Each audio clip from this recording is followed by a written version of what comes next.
এক একদিন দেখি আর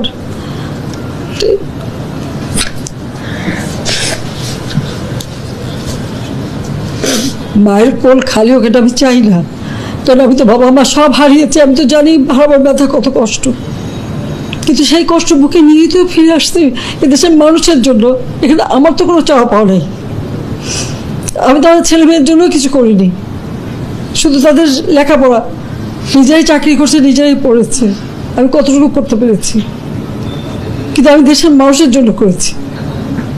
আজকে অন্তত মানুষের ভাত খাবার ব্যবস্থা, চিকিৎসার ব্যবস্থা, তাদের কাজের সংস্থা সবই তো করে দিচ্ছিলাম। যখন আমরা একটা উন্নয়নশীল দেশে মর্যাদা পেলাম, তখনই এই তাণ্ডব করে ঠিক যে জায়গাগুলি মানুষের সেবা করবে সেই জায়গাগুলিতেই আঘাত। কোটা সংস্কার আন্দোলন, কোটা তো আমি বাতিলই করে দিয়েছি। আমি আহ্বান করেছিলাম যে একটু ধৈর্য ধরো, হাইকোর্টের শুনানি হবে, হাইকোর্ট যে রায় দেয় না, তারপরেও এই আন্দোলন আমি আজকে এই যে এতগুলি মানুষের জীবনের ক্ষতি হলো, এতগুলি পরিবার ক্ষতি হলো, এর দায় দায়িত্ব কাদের? আমি দেশবাসীর কাছে সেই আহ্বান জানাবো যে এই ধরনের ধ্বংসযজ্ঞের জন্য এই দেশকে নিয়ে আর কেউ চালাতে না পারে, আমি সকলের সাহায্য চাই।